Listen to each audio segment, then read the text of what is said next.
मुस्लिम देश Abu Dhabi के बाद अब रूस की राजधानी मॉस्को में भी विशाल हिंदू मंदिर बनने जा रहा है। पीएम मोदी के रूस पहुंचने से पहले बहुत बड़ी डिमांड की गई है, लेकिन जिस वक्त मॉस्को में हिंदू मंदिर बनाने की तैयारी हो रही है, इधर भारत के अंदर मोदी सरकार ने 1 जुलाई से नए कानून लागू कर दिए हैं। नए कानून आने के बाद आज से पूरे देश में वकील और जजों के काम करने का तरीका बदल जाएगा। नया कानून आने के बाद आईपीसी से लेकर सीआरपीसी तक की धाराएं बदल दी गई हैं। देश में नया कानून क्यों लागू किया गया है, इसकी क्या जरूरत थी, इसका जवाब गृह मंत्री अमित शाह ने दिया है। लेकिन 1 जुलाई से देश में जो कानून लागू किए गए हैं उसके बारे में सबसे पहले आपको बताते हैं। भारत में 1857 की क्रांति के बाद अंग्रेजों की बनाई गई 1860 में भारतीय दंड संहिता यानी कि आईपीसी को अब बदलकर भारतीय न्याय संहिता कर दिया गया है। सीआरपीसी की जगह अब भारतीय नागरिक सुरक्षा संहिता ने ले लिया है। इसके साथ ही 1872 का इंडियन एविडेंस एक्ट भी अब भारतीय साक्ष्य अधिनियम हो गया है। इन तीनों ही कानूनों के लागू होने से देश में पुलिस, वकील और अदालतों के कामकाज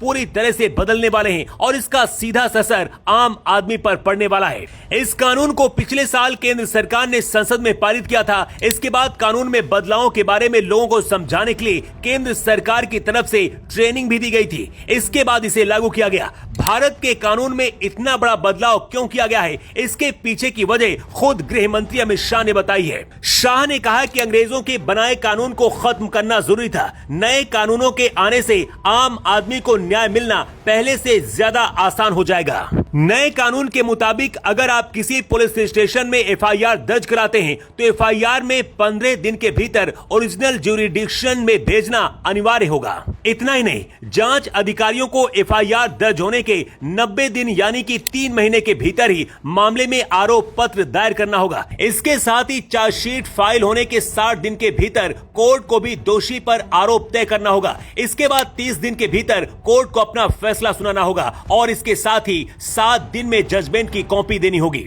अगर पुलिस किसी को गिरफ्तार करती है या फिर उसे हिरासत में लेती है तो उसे 7 दिन के अंदर आरोपी के परिवार वालों को लिखित में बताना होगा। सीआरपीसी में पहले 484 धाराएं थी, लेकिन अब बढ़कर 531 धाराएं हो गई हैं। आजादी के बाद देश में पहली बार इतना बड़ा बदलाव किया गया है। इससे देश में बहुत कुछ बदलने वाला है। 1 जुलाई से नए कानून पूरे देश में लागू कर दिए गए हैं। इसी बीच 7 समंदर दूर से एक ऐसी खबर आई है जिसे सुनकर हर सच्चा हिंदुस्तानी का सीना गर्व से चौड़ा हो जाएगा। पीएम मोदी 8 जुलाई को रूस के प्रधानमंत्री पुतिन से मिलने के लिए मॉस्को जाने वाले हैं। लेकिन मोदी के रूस पहुंचने से पहले रूस में रहने वाले हिंदुओं ने पुतिन से मांग करनी शुरू कर दी है कि मोदी के आने से पहले मॉस्को में एक भव्य मंदिर बनाने का ऐलान किया जाए। इससे पहले मुस्लिम देश अबू धाबी में विशाल हिंदू मंदिर बनकर तैयार हुआ है, जिसे देखकर पाकिस्तान सहित दुनिया भर के मुस्लिम देश जलते रहते हैं। लेकिन रूस में विशाल हिंदू मंदिर बनने के बाद पूरी दुनिया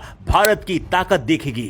दुनिया जानती है कि मोदी और पुतिन की दोस्ती कितनी गहरी है। ऐसे में पुतिन बहुत जल्दी ये ऐलान कर सकते हैं। इस खबर पर आपकी राय क्या है? क्या रूस में हिंदू मंदिर बनना चाहिए? और 1 जुलाई से देश में लागू हुए नए कानूनों पर आप क्या कहना चाहेंगे? कमेंट बॉक्स में लिखकर अपनी राय जरूर दें। न्यू टाइम्स के लिए ब्यूरो रिपोर्ट।